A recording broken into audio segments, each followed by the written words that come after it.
আউযুবিল্লাহি মিনাশ শাইতানির রাজিম। বিসমিল্লাহির রহমানির রহিম। সম্মানিত দর্শক শ্রোতা, আসসালামু আলাইকুম।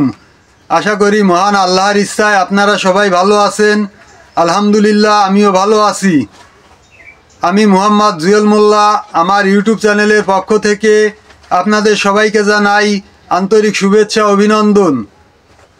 আজ আমি আপনাদের সামনে একটা অত্যন্ত গুরুত্বপূর্ণ এবং মূল্যবান আলোচনা নিয়ে উপস্থিত হয়েছি। আজকের আলোচনা আমরা দেখছি সম্প্রতি ইসকন নিয়ে যে অরাজকতা শুরু হয়েছে, যে অপপ্রচার চালাচ্ছে এই ইসকনিরা, এই নিয়ে বাংলাদেশে সন্ত্রাসী আওয়ামী লীগের লোকজন কিছুটা জনরোষের শিকার হচ্ছে কম বেশি, কিন্তু যতটা রটানো হচ্ছে এতটা না। এদের মধ্যে 100 জনের মধ্যে দেখা যাচ্ছে শতকরা 5-10 জন হিন্দু আছে। 100 জন লোক যদি মায়ের খায়, তার মধ্যে 5-10 জন হিন্দু আছে। এটা তো রাজনৈতিক ইস্যু, এটা তো কোনো সাম্প্রদায়িক ইস্যু না। হিন্দু হিসেবে তো আর মায়ের খাচ্ছে না। আপনাদের যদি কেউ বাড়িঘর ভাঙচুর করে, মন্দিরে ভাঙচুর করে, এর জন্য দেশে আইন আছে। আপনার আইনের মাধ্যমে অগ্রসর হন। একটু আগে এই নিয়ে একটা আলোচনা করেছি। আমি নতুন ইউটিউবার, আমার আলোচনা যদি অনেক দীর্ঘায়িত হয় তাহলে আপনারা ধৈর্য ধরে হয়তো দেখবেন না। এজন্য ওইটাকে কেটে আর একটা ভিডিও করছি, মানে একটা ভিডিওকে কেটে 2টা করছি। আশা করি 2টা ভিডিও আপনারা আলোচনা শেষ পর্যন্ত শুনবেন। যেটা বলছিলাম, এই ইসকন যে সমস্ত দাবি দাবা নিয়ে আন্দোলন করছে, এগুলো সম্পূর্ণ ভিত্তিহীন এবং সাজানো নাটক। তাই এরা যেসব নাশকতা শুরু করেছে, আমরা চুপ ছিলাম বিধায় এরা সেই সুযোগে অনেক দূর এগিয়ে গেছে। এরা সাজানো নাটক, মিথ্যা আন্দোলন করছে এবং আন্দোলনের নামে নাশকতা করে এক আইনজীবীকে হত্যা করেছে চট্টগ্রামে। আমরা এদের অতি দ্রুত গ্রেপ্তার এবং বিচার চাই, কঠোর শাস্তির দাবি জানাই সরকারের কাছে। আর এদেরকে কিভাবে, এদের লাগাম কিভাবে টানতে হবে সেই বিষয়ে আমি রাজনৈতিক দল, সাধারণ জনগণ এবং সরকারকে কিছু পরামর্শ দেব। কিছুদিন আগে আওয়ামী লীগ নাশকতা সমাবেশের নামে একটা নাশকতা করতে চেয়েছিল।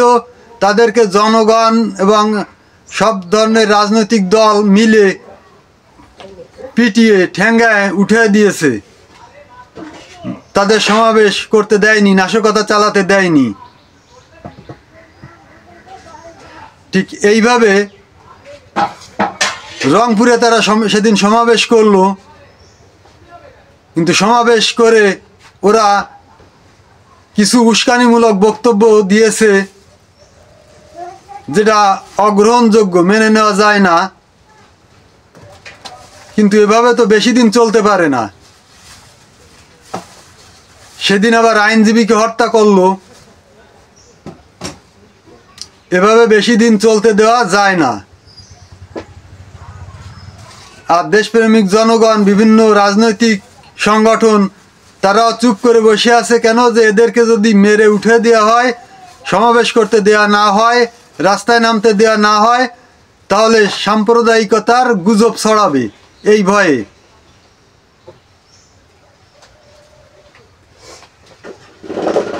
কিন্তু এরও একটা সমাধান আছে, এরও একটা পথ আছে। সেই বিষয়েই আমি আজকে আলোচনা করব।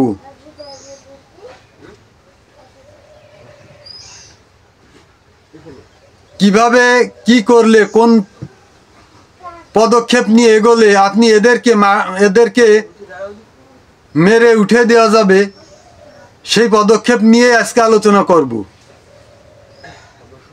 ধরেন, এক্সাম্পল স্বরূপ বলছি, আপনার 8-9 বছরের একটা ছেলে আছে, ক্লাস 3-তে পড়ে। একই এলাকার প্রতিবেশী, স্কুলে যে হোক, খেলার মাঠে হোক, ওই প্রতিবেশী ছেলেটার বয়স 11-12 বছর, ক্লাস 5-এ পড়ে। ওই ছেলেটা প্রায় দিন আপনার ছেলেটাকে ধরে মারে, বিভিন্ন খুঁটিনাটি অজুহাত দেখিয়ে মারে। এখন আপনি তো মুরব্বী মানুষ, গার্জিয়ান হয়ে বড় হয়ে ওই ছেলেটারে যদি আপনার ছেলেকে মারার অপরাধে ওরে যদি 2 গালে 2 থাপ্পড় মারেন, এতে করে আপনি একটা দোষের ভাগী হবেন যে ছোটরা মারামারি করেছে, এজন্য বড় মানুষ এসে কিভাবে গায়ে হাত দেয়। এলাকার 5 জন আপনাকে মন্দ বলবে, আপনি আইনে ফেঁসে যাবেন। এজন্য আপনি এখানে ভূমিকা নিতে পারবেন কোন পর্যায়ে, যেমন আপনি ওই ছেলেটার গার্জিয়ানকে প্রথম দিন নালিশ করবেন যে তোমার ছেলে আমার ছেলেকে ধরে অনর্থক শুধু শুধু মারে। নালিশ করে কোনো কাজ হলো না, পরবর্তী দিন যদি আবার আপনার ছেলেকে মারে আবার আপনি গার্জিয়ানকে জানাবেন। ওই দিনও কোনো কাজ হলো না, গার্জিয়ান শাসন করলো না, পরের দিন আবার মারলো, আবারও আপনি তার গার্জিয়ানকে জানাবেন। এই 3 দিন চলে গেল, 3 দিন পার হয়ে গেল। এরপরে 4র্থ দিন যেদিন আপনার ছেলেকে ওই ছেলেটা মারবে, আপনি যে টেনে ওর কান পিঠি 2 গালে 2 থাপ্পড় মারতে পারবেন। সেদিন আপনাকে কেউ আইনে ঠকাতে পারবে না যে তার গার্জিয়ানরে আমি 5 বার জানিয়েছি, তার গার্জিয়ান শাসন করেনি, যার কারণে আমাকে আইন হাতে তুলে নিতে হয়েছে। ওই সময় আপনার বলার একটা জায়গা আছে, ওই সময় আপনার কথা বলার একটা জায়গা থাকবে। ঠিক তেমনি ইসকন যে পার্শ্ববর্তী একটা রাষ্ট্রের মদদে আমাদের দেশে অস্থিতিশীল পরিস্থিতি তৈরি করার চেষ্টা করছে, হিন্দু নির্যাতন নিয়ে, মন্দির ভাঙা নিয়ে, সাজানো নাটক নিয়ে যে এরা এত বাড়াবাড়ি করছে, আমাদের সম্মান ক্ষুণ্ণ করার জন্য এরা মরিয়া হয়ে লেগেছে, হাসিনাকে আবার এই দেশে গদিতে বসানোর জন্য এরা মরিয়া হয়ে লেগেছে। এটাকে বিশ্ববাসীকে জানাতে হবে, আমেরিকা, জাতিসংঘ সহ প্রত্যেক দেশে জানাতে হবে। এই ইসকনেরও নেটওয়ার্ক আছে নাকি আমেরিকায়, সেই নেটওয়ার্ক কারা, কোথায়, তাদেরকেও জানাতে হবে, তাদের কাছে নালিশ দিতে হবে যে ইসকন শুধু শুধু মিথ্যা গুজব নিয়ে, সাজানো নাটক নিয়ে এত দূর বাড়াবাড়ি করছে। 5 বার আপনি নালিশ দেন। এছাড়াও বিশ্বের যে মুসলিম কান্ট্রিগুলো আছে তাদেরকেও জানাতে হবে যে মুসলমানদের সম্মান ক্ষুণ্ণ করার জন্য, মাথা নিচু করার জন্য এরা এই অপকর্ম চালাচ্ছে, এই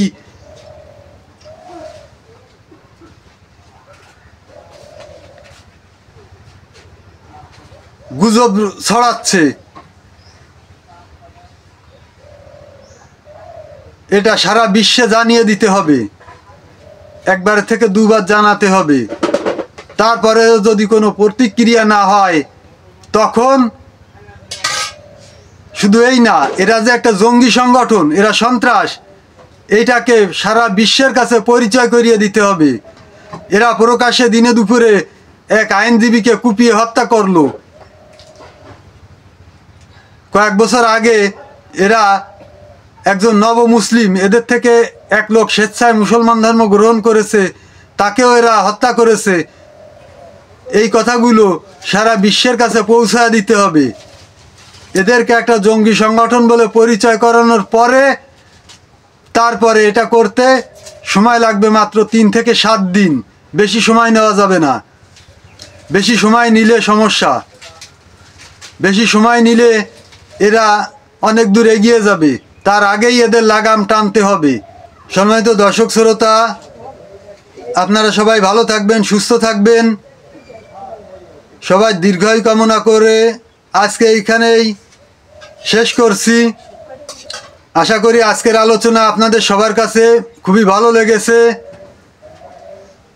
এই ধরনের আলোচনা নিত্য নতুন সবসময় পেতে আমার চ্যানেলটাকে সাবস্ক্রাইব করবেন এবং বেশি বেশি শেয়ার করে আত্মীয় বন্ধুবান্ধবদের মাঝে ছড়িয়ে দেওয়ার অনুরোধ করছি, যাতে সবাই দেখার সুযোগ পায়।